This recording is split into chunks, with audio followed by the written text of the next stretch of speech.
So at the tissue site, don't write. At the tissue site,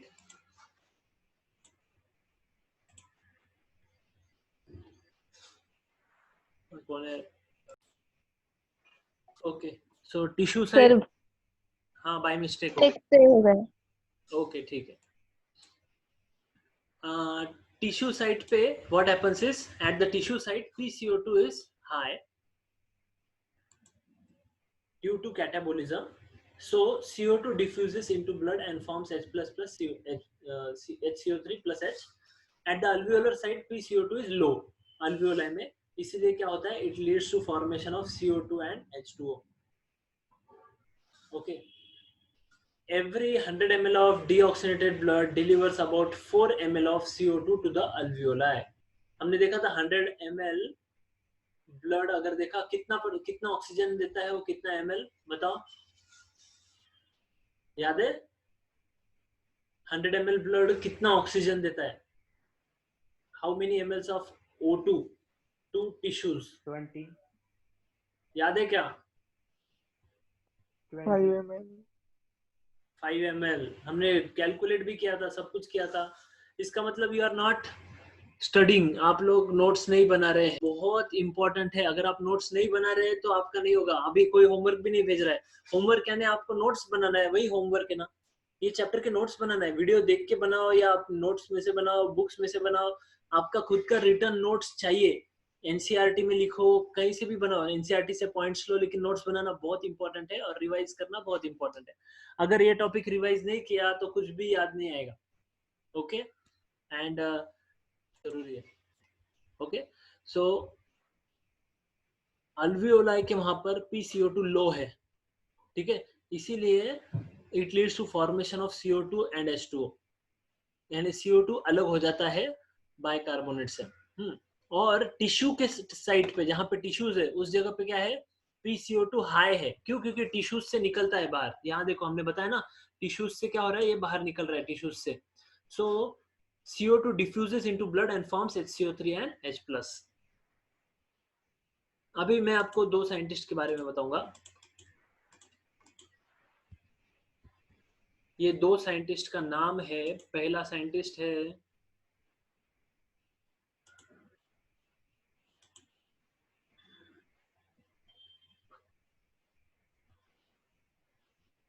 बोलो क्या नाम है इसका? बोर. बोर. यस. इसके जो घर वाले थे वो क्या खाते थे? उनको क्या पसंद था? बोर. हाँ, बोर. बोरं खायचे, बोरं खायचे म्हणून त्यांचं नाव काय पडलं? बोर. ठीक है, बोर. आणि इसके घर वालों को क्या पसंद था? सब्जी में क्या डालना? बोलो. हल्दी.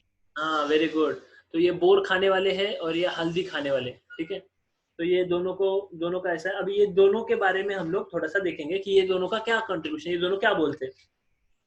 तो there is something called as Bohr effect.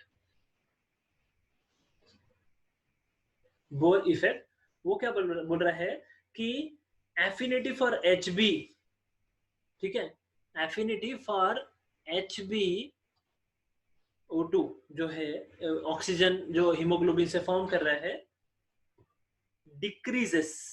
Decreases in presence of, ठीक है, in presence of PCO2 H+,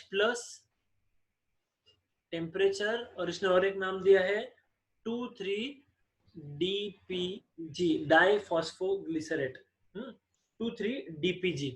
ये 4 फैक्टर्स दिए हैं. किसने? बोर ने. बोर ने क्या बोला है कि ये दोनों का जो फॉर्मेशन है, या ये दोनों का एफिनिटी जो है, अट्रैक्शन जो है, वो काय पे डिपेंड करता है? तो वो ये सब पे डिपेंड करता है. तो ये कम हो जाता है ये दोनों, इसका एफिनिटी हीमोग्लोबिन के लिए, ऑक्सीजन का, अगर ये चारों बीच में आ गए तो. बोर इफेक्ट क्लियर है? Yes sir. Yes sir. Simple है ना, हमने देखा है, लेकिन उसको नाम ये किसने बताया? तो ये बोर ने बताया. ठीक है, बोर इफेक्ट. ओके, अभी हेल्डेन क्या बोलता है? ठीक है, हल्दी खा खा के पीला हो गया है हेल्डेन. तो ये हेल्डेन क्या बोलता है? He says little bit opposite of this. ठीक है, दूसरे एंगल से बोलता है वो बोलता है कि CO2 डिसोसिएट होता है लंग्स में, इसका बोलना है HbCO2, और ये जो NaHCO3 जो फॉर्म हुआ है, ये सब से कार्बन डाइऑक्साइड सेपरेट हो जाएगा। ठीक है, ठीक है, कार्बन डाइऑक्साइड सेपरेट हो जाएगा, इनसे कार्बन डाइऑक्साइड बाहर निकल जाएगा। कब बाहर निकलेगा? तो क्या लगेगा, PO2 अगर ज्यादा है तो। ओके, इसने क्या बोला, PO2 अगर ज्यादा है तो ये होगा करके। सो ये हो गया PO2 के बारे में। तो ये हो गया हेल्डेन इफेक्ट। समझा? No sir. देखो HbCO2 या NaCO3, इससे क्या होगा, कार्बन डाइऑक्साइड सेपरेट हो जाएगा। ये सब कहां पे हो रहा है? तो this will happen in alveoli. ठीक है, जहां पर ऑक्सीजन ज्यादा है, ऑक्सीजन का पार्शियल प्रेशर अगर ज्यादा है तो कार्बन डाइऑक्साइड इनसे निकल जाएगा, हीमोग्लोबिन को भी छोड़ देगा। ठीक है, और बाइकार्बोनेट आयन से क्या होगा, अलग हो जाएगा, फिर से CO2 H2O फॉर्म करके CO2 बन के बाहर निकल जाएगा। ठीक है, तो इसकी दुनिया किसने उजाड़ दी? तो पार्शियल प्रेशर ऑफ ऑक्सीजन ने उजाड़ दी। ठीक है, और ऑक्सीजन का जो अट्रैक्शन है Hb के साथ में, वो किसने उजाड़ दिया? तो उसके लिए ये चारों ने उजाड़ दिया। अभी क्लियर है? यस Yes, सर। sir. Yes sir.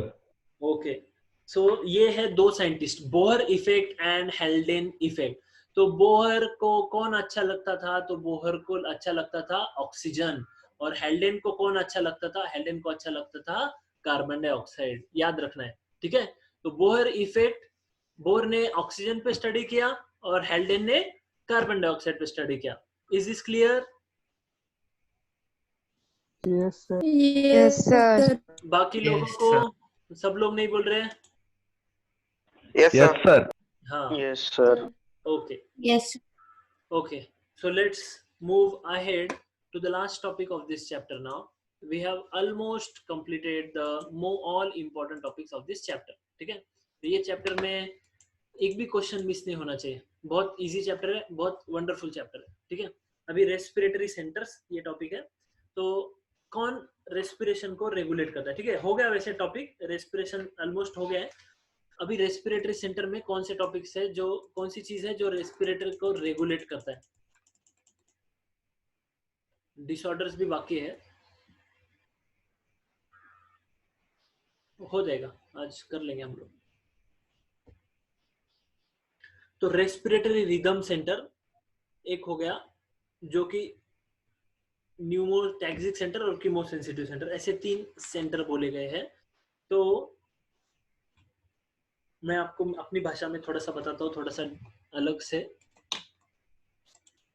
देखो, रेस्पिरेशन रेगुलेट कौन करता है? अभी इसका मतलब रेगुलेट करना मतलब क्या है कि आप in 1 minute we breathe minimum 12 to 16 time, इतनी बार हम लोग ब्रीथ करते हैं। ठीक है, तो अभी ये रेगुलेट कौन करता है? अगर आप सपोज रन कर रहे हैं, भाग रहे हैं, तो ये 20 to 30 टाइम्स भी हो सकता है, बढ़ जाएगा ये बहुत। क्यों? क्योंकि आप एक्सरसाइज कर रहे हैं और आपको ज्यादा ब्रीथिंग की जरूरत है। तो ये कौन रहा है ना? तो यहाँ पे आ जाता है पिक्चर में, कौन आ जाता है? ब्रेन, है ना? हम बोलते हैं ना किसी चीज के पीछे किसका ब्रेन है, मास्टरमाइंड कौन है, वो सब। तो brain is the mastermind behind everything. तो इसके पीछे ब्रेन है। अभी ब्रेन में कौन सा पार्ट, वो हमें देखना है। तो ब्रेन में रेस्पिरेटरी रिदम सेंटर होता है। रेस्पिरेटरी रिदम, रिदम का मतलब कोई बताएगा?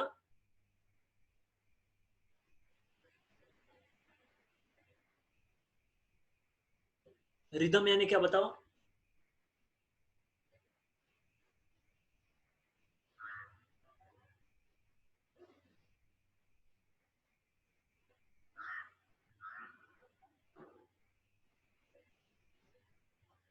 बताओ, नहीं पता?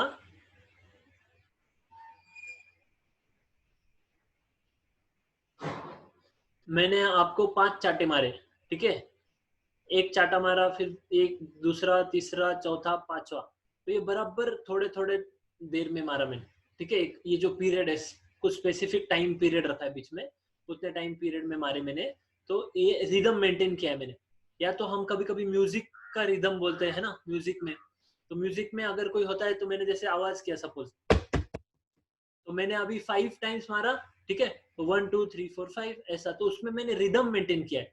मैं इसको अलग भी बोल सकता हूँ, देखो, फिर एक बार, 2 बार, 3 बार, तो ये क्या हो गया, ये रिदम नहीं है। जैसे मैंने 1 2 3 4 5 ऐसा, तो मैंने रिदम रखा है उसके पीछे, 1 2 3 4 5, there is a rhythm which is maintain. तो हम जो ब्रीथ करते हैं उसमें भी रिदम है। मैं ब्रीथ कर रहा हूँ, फिर उसके बाद छोड़ता हूँ, फिर से ब्रीथ करता हूँ, फिर से छोड़ता हूँ। इसीलिए हम कैलकुलेट भी कर सकते हैं कितनी बार हम ब्रीथ कर रहे हैं पर मिनट में। तो ये कौन मेंटेन करता है, तो मेडुला ऑब्लोंगेटा, ठीक है। अब मेडुला ऑब्लोंगेटा में कौन लोग हैं जो मेंटेन कर रहे हैं, कौन से पार्ट है, तो मेडुला ऑब्लोंगेटा में न्यूरॉन्स होते हैं। तो 2 टाइप के न्यूरॉन होते हैं, डॉर्सल न्यूरॉन और वेंट्रल, ठीक है। डॉर्सल ग्रुप ऑफ न्यूरॉन बोलते हैं इनको, और वेंट्रल ग्रुप ऑफ न्यूरॉन। तो dorsal group of neuron inspiratory,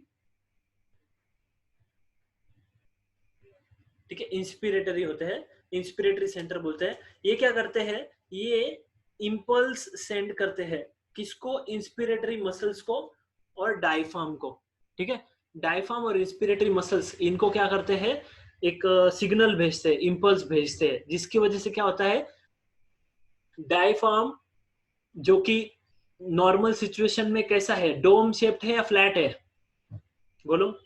dome shaped. हाँ, डोम शेप्ड है, तो वो Dome हो जाता है shape. फिर फ्लैट हो जाता है, ठीक है, डायफ्राम। तो ये डॉर्सल न्यूरॉन्स इंस्पिरेटरी फंक्शन करते हैं, ठीक है। और वेंट्रल न्यूरॉन क्या फंक्शन करते हैं, they work for expiratory centre, expiratory centre, expiratory centre भी बोला जाता है एक्सपिरेशन के लिए। तो इनका नॉर्मल ब्रीदिंग के लिए फंक्शन नहीं है, क्योंकि नॉर्मल ब्रीदिंग में expiration is a passive process, ठीक है। उसके लिए एनर्जी नहीं रिक्वायर्ड होता। For inspiration there is requirement of energy, for expiration there is no requirement of energy. Expiration ऐसे भी हो जाता है। मैंने आपको एग्जांपल दिया था बलून का, बलून में हवा भर दी है, इंस्पिरेशन हो गया, ठीक है। अभी बाहर निकालने के लिए आपको अलग से खींचना नहीं पड़ता मुंह से, आप जस्ट बलून को ओपन भी छोड़ देंगे तो भी पूरी हवा निकल जाएगी, करेक्ट। याद है आपको example? Yes sir. Yes, sir. हाँ, तो ये ventral group of neurons expiratory centre है। ये क्या करते हैं, फोर्स्ड ब्रीदिंग के टाइम पे फोर्स्ड एक्सपिरेशन जो करते हैं उस समय, ठीक है। तो ये कब फंक्शन करते हैं, तो they only function during forced breathing, ठीक है। ब्रीदिंग, फोर्स्ड ब्रीदिंग करना है तो उस समय किसका फंक्शन आता है, तो वेंट्रल ग्रुप ऑफ न्यूरॉन्स का आता है। Is this clear? Yes sir. Yes, sir. तो अभी आप सबका कौन सा वाला ग्रुप ऑफ न्यूरॉन्स वर्क कर रहे हैं मेडुला के, डॉर्सल कर रहे हैं कि वेंट्रल कर रहे हैं?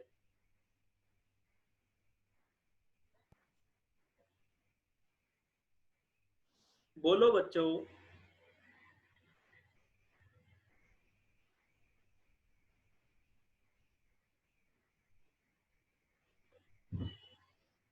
अरे सोचो ना, डॉर्सल रहेगा ना। हाँ, नॉर्मल इंस्पिरेशन कर रहे हैं ना, नॉर्मल ब्रीदिंग कर रहे हैं तो डॉर्सल रहेगा। अगर आप जानबूझ के एक्स्ट्रा ब्रीदिंग कर रहे हैं स्पेशली, तो फिर उस समय वेंट्रल फंक्शन करेगा। नॉर्मली डॉर्सल से फंक्शन चलता है, डॉर्सल ग्रुप ऑफ न्यूरॉन से फंक्शन चलता है, ठीक है। अब मुझे बताइए, सेरेब्रम है, ठीक है, बताओ मत, मैं ही बताता हूँ, जाने दो। सेरेब्रम क्या करता है, जैसे सेरेब्रम की तरफ से ऑर्डर आता है, क्या के लिए, वेंट्रल ग्रुप ऑफ न्यूरॉन्स को, कि अभी थोड़ा डीप ब्रीदिंग लो करके, ठीक है। और उस समय फिर उसके बाद मेडुला ऑब्लोंगेटा काम चालू हो जाता है। तो सेरेब्रम की तरफ से आता है, एक्चुअली मेडुला ऑब्लोंगेटा को आता है, फिर medulla oblongata ventral group of neurons को बोलती है कि ऐसा ऐसा करो करके।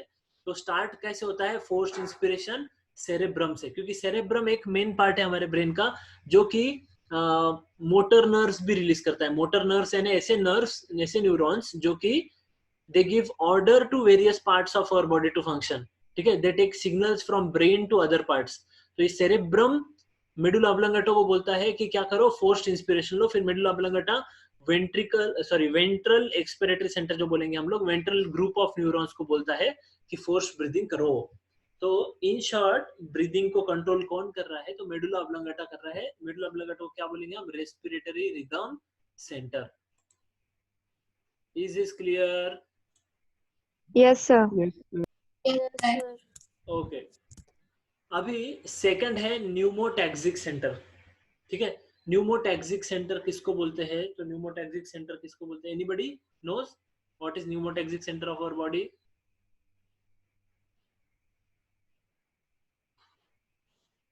पॉन्स. सुना है क्या नाम? Yes, sir. हाँ, कहाँ होता है पॉन्स? ये देखिए. Sir, the pons are the fibers which connect the two hemispheres of cerebellum. Very good. Which hemispheres can you tell?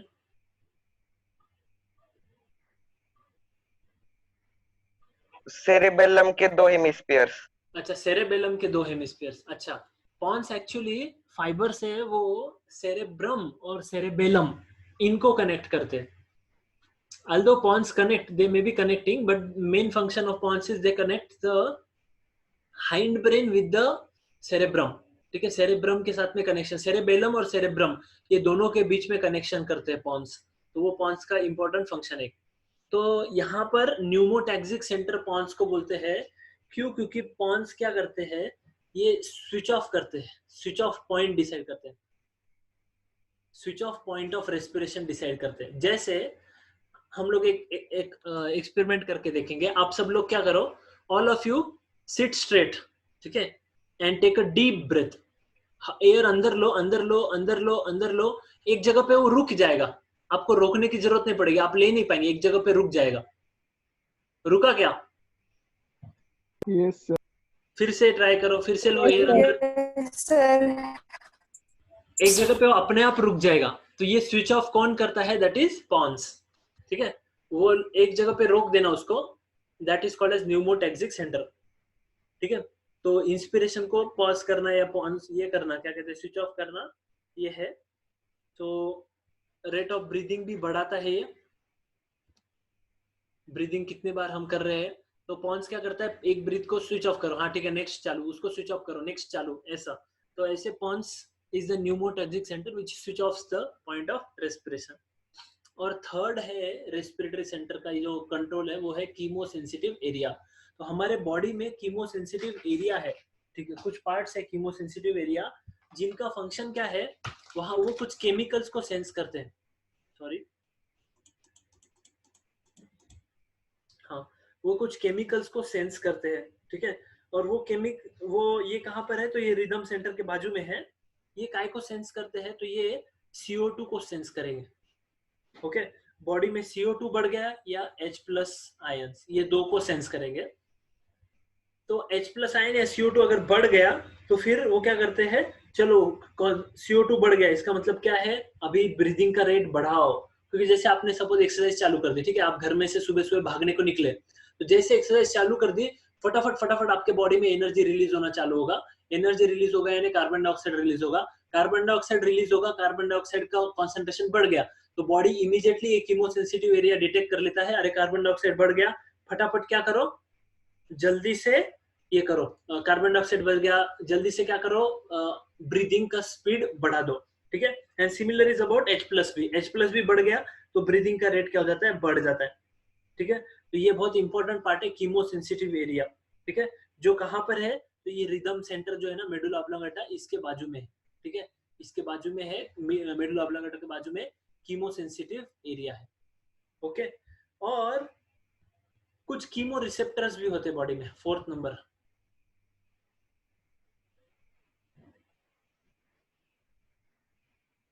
Chemo receptors कहाँ कहाँ पे होते हैं, तो aortic body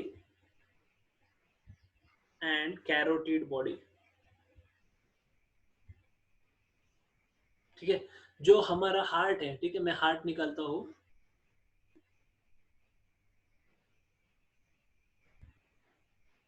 this is our heart. Suppose गलत निकला, एक मिनट, आप इसको थोड़ा अच्छे से निकालता हूं. ये देखिए, ऐसा हार्ट है. क्या हुआ,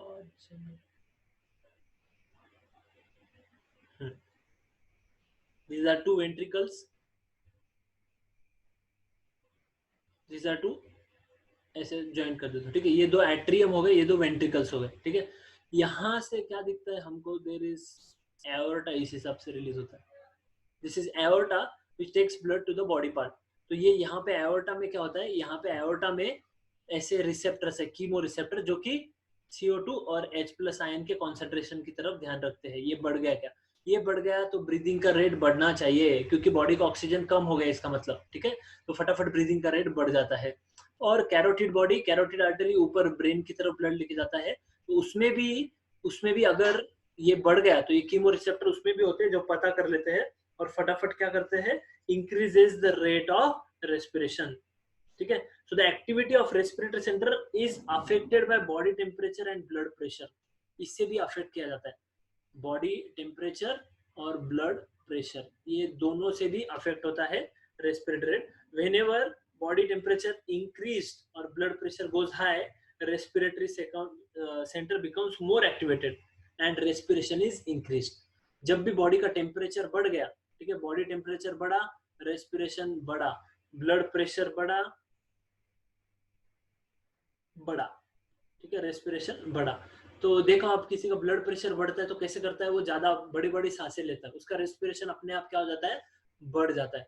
तो ये बॉडी टेम्परेचर और ब्लड प्रेशर, ये दोनों केस में भी रेस्पिरेशन क्या होता है, बढ़ता है। So I will repeat once again, respiratory rhythm centre कौन है, मेडुला ऑब्लोंगेटा। इसमें इंस्पिरेटरी सेंटर और एक्सपिरेटरी सेंटर, इंस्पिरेटरी सेंटर कौन सा है, तो डॉर्सल ग्रुप ऑफ न्यूरॉन, और एक्सपिरेटरी सेंटर कौन सा है, so ventral group of neuron. फिर हमने देखा न्यूमोटैक्सिक सेंटर पॉन्स, जो स्विच ऑफ करता है रेस्पिरेशन को।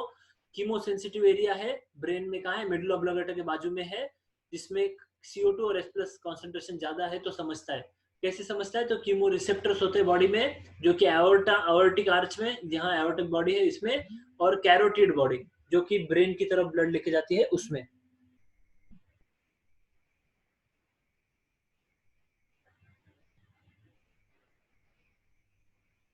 Okay, so we will not stop, we will finish the last slide now.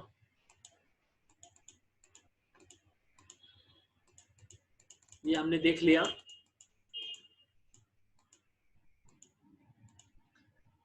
Disorders, there are 2-3 disorders. पहला है अस्थमा।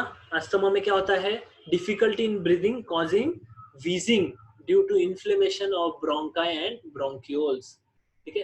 ब्रीदिंग में डिफिकल्टी होना, अस्थमा में ऐसा होता है।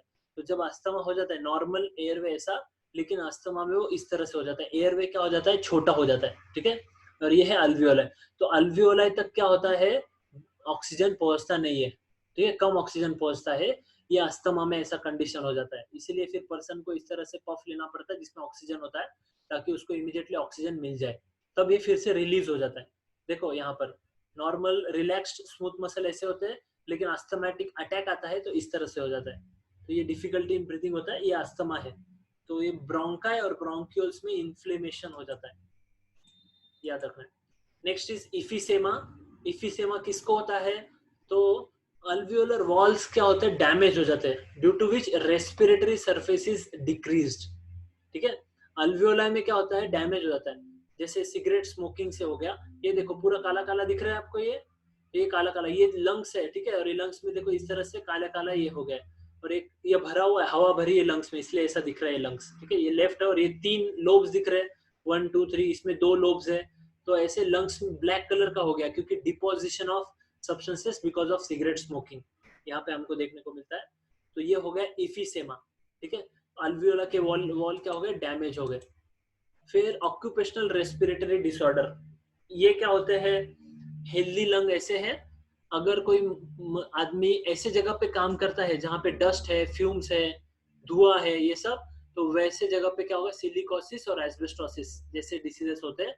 यानी सिलिका, एस्बेस्टोस, ये सब बॉडी में आके सेल्स में ऐसे इस तरह से डिपॉजिट हो जाते हैं, ठीक है। जैसे एस्बेस्टोस यहाँ डिपॉजिट हो गया।